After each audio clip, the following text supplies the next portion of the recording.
effectively prevented the Russian pair of Su-25 attack aircraft from carrying out a combat mission to destroy the Daesh stronghold in the suburbs of the city of Maidan in the airspace over the western bank of the Euphrates River on November 23. The F-22 aircraft fired off heat flares and released brake shields with permanent maneuvering, imitating an air battle. Major General Igor Konashnikov, the Russian Defense Ministry's spokesperson, said. The Defense Ministry has commented on the U.S. claims regarding Syria's airspace, explaining that the majority of near misses between U.S. and Russian planes in Syria and in the area of the Euphrates were connected with the Washington's attempts to hinder Daesh's defeat. The statements of the U.S. Army representatives that a part of the Syrian airspace belongs to the U.S. is puzzling, Konashnikov stated, reminding the Pentagon that Syria is a sovereign state and a member of the United Nations. Therefore, the United States does not own any part of Sky.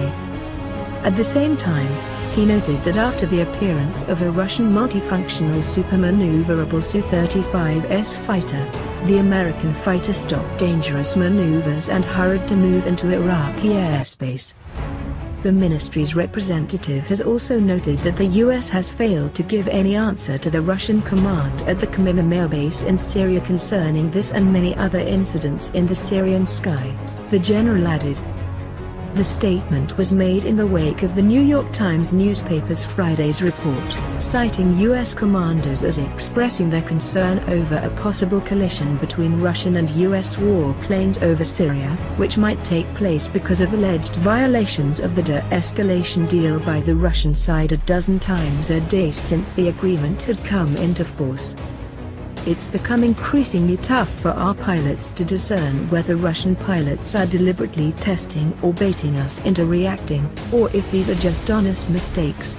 The greatest concern is that we could shoot down a Russian aircraft because its actions are seen as a threat to our air or ground forces, Lieutenant Colonel Damien Picard was quoted as saying by the media.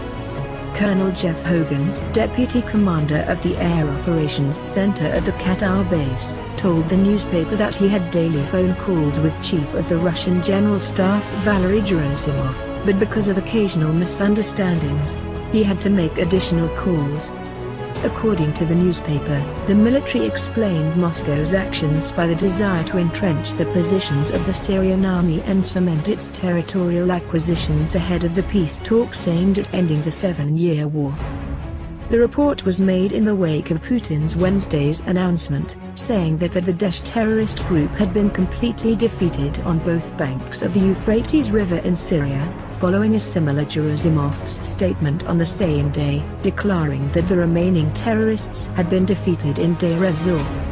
The United States and Russia signed a bilateral memorandum of understanding to ensure flight safety during combat missions over Syria in October 2015, specifying that the deconfliction would be implemented in different ways, with the help of separate telephone lines for air and ground deconfliction, as well as face-to-face meetings. In November 2017, the Russian Defense Ministry said that the planes of the US-led coalition were trying to impede the Russian Aerospace Forces operations in Syria's Al-Bakum. However, the disagreements were later resolved and the sides agreed to fly on opposite sides of a 45-mile stretch of the Euphrates River to avoid collisions.